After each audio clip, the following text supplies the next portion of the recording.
Assalamualaikum warahmatullahi wabarakatuh. Perkenalkan, nama saya Pagi Hamal Suseno dengan NIM 22550 100111082 dari kelas G1F Prodi Peternakan, jurusan Peternakan Universitas Brawijaya. Yang pertama terdapat mazhab. Mazhab berarti aliran dalam fikih Islam. Fikih Islam di sini berarti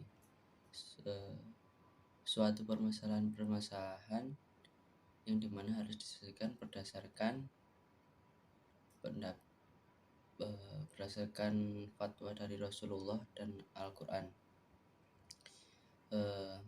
Di dalam kelompok satu dengan yang lainnya terdapat fikih yang berbeda dan itulah yang disebut mazhab. Di sini terdapat 3 proses terbentuknya mazhab, yaitu fikih di masa Rasulullah, fikih di masa sahabat-sahabat Rasulullah, dan fikih di masa yang pertama terdapat fikih di masa Rasul. Sebenarnya semenjak Rasul diutus oleh Allah untuk menyebarkan agama Islam, disitulah fikih telah ada. Pada masa Rasulullah ini fikih lebih ditonjolkan pada saat Rasulullah hijrah ke Madinah, karena pada saat di Mekah Rasulullah lebih condong berfatwa kepada akidah, bukan terhadap fikih. Hal ini dikarenakan pada saat di Mekah Rasulullah lebih berfokus untuk memperbaiki perilaku akidah daripada umatnya. Sedangkan di Madinah Rasulullah sudah mempunyai otoritas negara dan lain-lain, sehingga lebih fokus kepada persoalan-persoalan yang ada pada saat itu, mulai dari cara bermasyarakat, politik, dan lain-lain. Pada masa ini pula hanya Rasulullah yang berhak untuk menegakkan hukum, di mana Rasul merupakan utusan dari Tuhan dan yang paling berwenang untuk menegakkan hukum di Madinah. Yang kedua terdapat fikih di masa para sahabat. Di masa ini Rasulullah telah tiada, sehingga sahabat Rasulullah yang mengemban tugas untuk menyelesaikan permasalahan-permasalahan yang ada. Para sahabat dalam menyelesaikan masalah tetap berpegang pada Al-Quran dan As-Sunnah, serta beberapa musyawarah melalui ijtihad dalam menyelesaikan permasalahan maupun menentukan hukum syariat. Beberapa langkah yang dilakukan sahabat dalam menentukan suatu solusi dari permasalahan dan hukum-hukum syariat. Yang pertama, para sahabat akan mengambil nas atau kalimat yang ada di dalam Quran secara paten. Jika permasalahan tersebut tidak terdapat pada Al-Quran, maka akan dilakukan ijtihad secara musyawarah untuk menyelesaikan suatu masalah dan menetapkan hukum syariat. Yang ketiga terdapat masa tabi'in. Masa tabi'in ini adalah masa akhir dari pemerintahan Khalifah Ali bin Abi Thalib. Pada masa tabi'in merupakan periode berkembangnya dan meluasnya periwayatan hadis ke berbagai negara.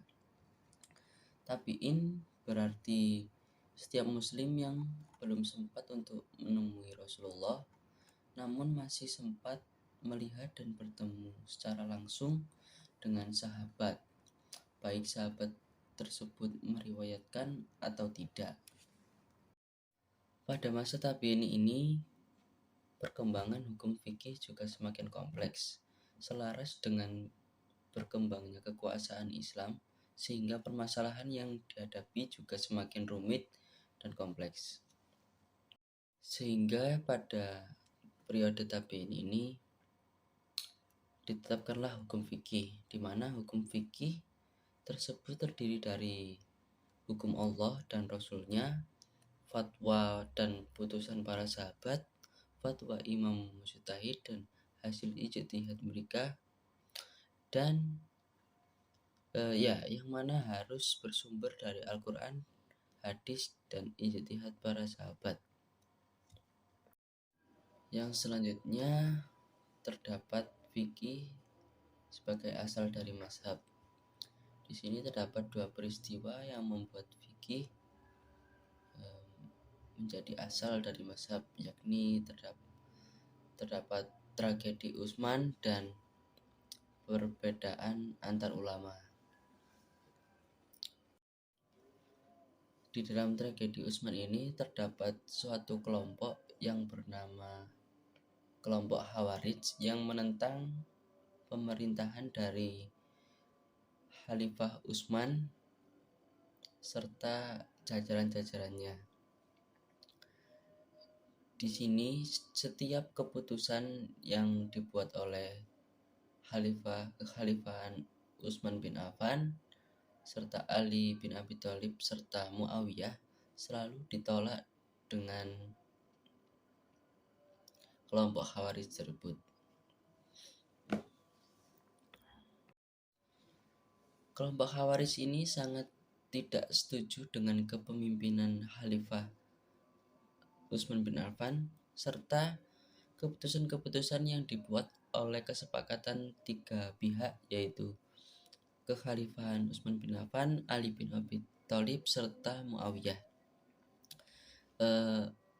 Mereka berpendapat bahwa khalifah seharusnya dipilih berdasarkan hati para muslimin sendiri tanpa adanya paksaan, sehingga mereka melahirkan sebuah keputusan bahwa tidak wajib taat kepada khalifah kecuali hanya sebatas Al-Quran dan As-Sunnah.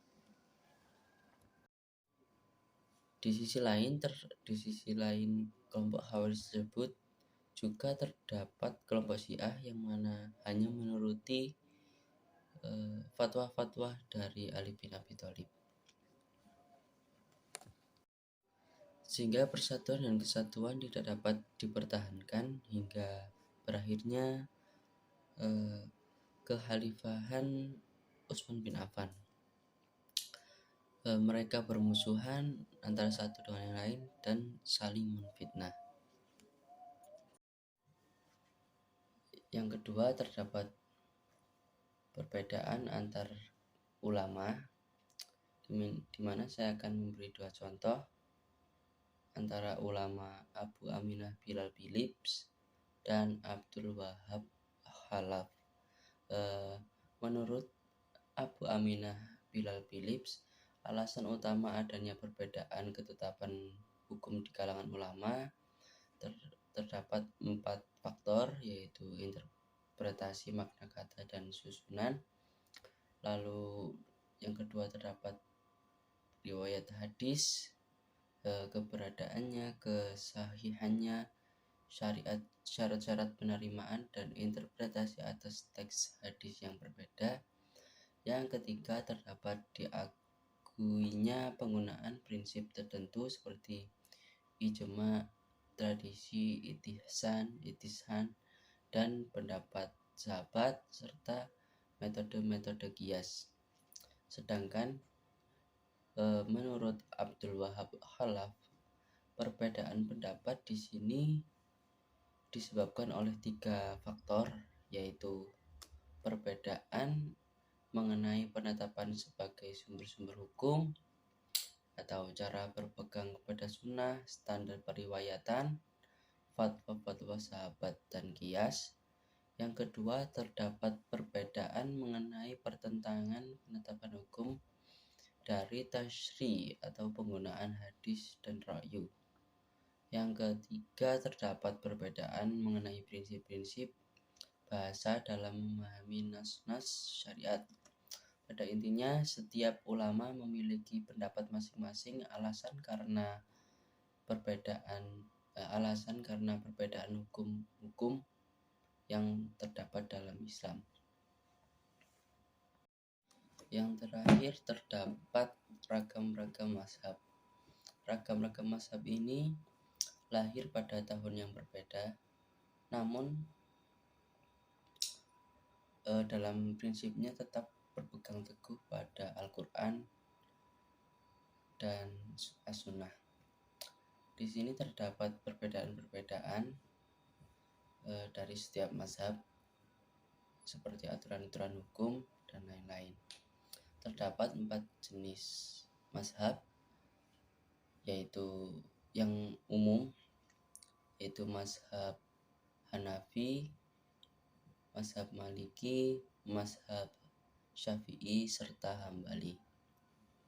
Sekian video ini dibuat. Apabila ada kekurangan dan kesalahan, mohon dimaafkan. Wassalamualaikum warahmatullahi wabarakatuh.